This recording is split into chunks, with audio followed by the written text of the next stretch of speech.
ఒకప్పుడు మొగజాతి ఆనిముత్యం అంటే జానీ సిన్స్ని చూపించినాము, ఇప్పుడు మొగజాతి ఆనిముత్యం అంటే యశ్ని చూపిస్తాము.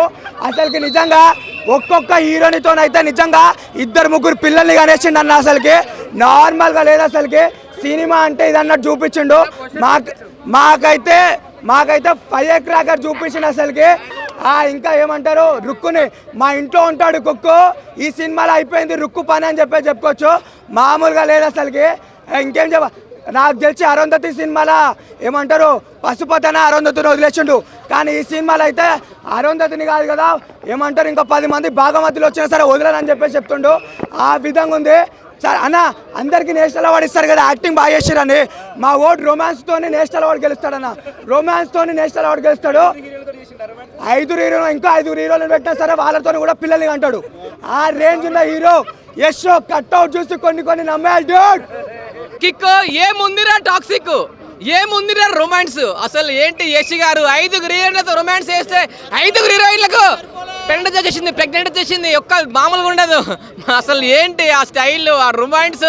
ఈ సినిమా చేసింది గీతా మోహన్ దాసా లేకుంటే ఒక అబ్బాయా ఏంటి నాయన? వైల్డ్ ఫైర్ కాదు, వైల్డ్ ఫైర్ కాదు, వైల్డ్ రొమాన్స్ ఉంది.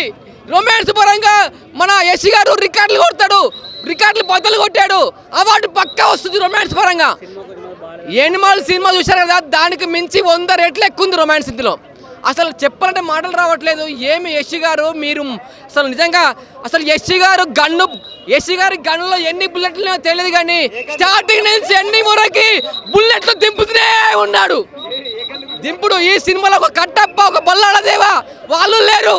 వాళ్ళు ఉంటే మాత్రం ఇంకా దింపుడు వేరే లెవెల్ యాక్టింగ్. అసలు ఏంటి యాక్టింగ్, ఏమి యాక్టింగ్ మాత్రం సూపర్ ఉంది. అసలు ఇందులో రొమాన్స్ తప్ప ఏం లేదు. ప్రతి ఒక్కరు థియేటర్లో టికెట్ బుక్ చేసుకుంటే 18 ఇయర్స్ వాళ్ళే వచ్చేయాలి అని చెప్తున్నారు. అందులో చెప్తున్నారు మీరు మీ లవర్తో కానీ, మీ ఫ్యామిలీతో కానీ, మీ పిల్లలతో కానీ సినిమాకి రాకండి. మినిమం 18 ఇయర్స్ ఎబో ఉన్న వాళ్ళ సినిమా చూడండి. మీరు క్రోమ్లో చూసే కంటే ఇంట్లో ఇంకే మంచి చూడొచ్చు సినిమా. అయ్యో బాబు, సినిమా అసలు ఏమీ బాగాలేదు. సినిమాలో ఏమీ లేదు, స్టోరీ అయితే అసలు ఏమీ లేదు. ఒక 3 గంటలు మాత్రం తలనొప్పి. అనవసరంగా మార్నింగ్ 6:30కి లేసానని అనిపిస్తుంది. సినిమా అసలు ఏం బాగాలేదు. పాపం దిల్రాజు మొత్తం ఓకే. అన్న చూసిన వాడిని అడగండి అన్న, చూడని వాళ్ళు బాగుంది అని అంటారు, వాళ్ళకేం తెలుసు. కానీ అసలు బాగాలేదు సినిమా. అవన్నీ ఇప్పుడు కామన్ అయిపోయినాయి అన్న, మీరు అడగండి. అసలు మూవీ అయితే బాగాలేడు, 3 గంటలు వేస్ట్. అంతే భయ చెప్పినట్టు. అసలు మొత్తం నిద్ర సగం మంది అయితే ఇంటర్వెల్కి వెళ్ళిపోతుండ్రు. ఆ సాంగ్స్ ఏంటో, ఆ రొమాన్స్ అసలు ఏడు కనెక్టివిటీ లేడు సరిగ్గా. నాకైతే ఏం నచ్చలేదు అసలు. కేజీఎఫ్ ఈ లెవెల్లో ఉంటే టాక్సిక్ ఈ లెవెల్లో ఉంది. ఇరుముడి పోతారు అందరు ఇప్పుడు సెకండ్ వీక్ నుంచి. టాక్సిక్ ఎవరు పోరు. ఏ బాలే అసలుకి చెట్ట.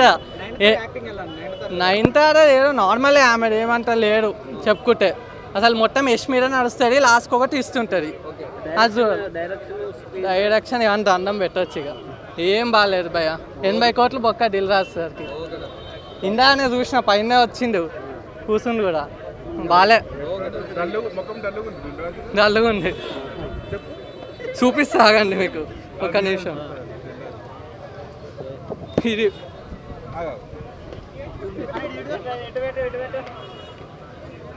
అస్సలు వాళ్ళ పైసలు ఒక్క అంటే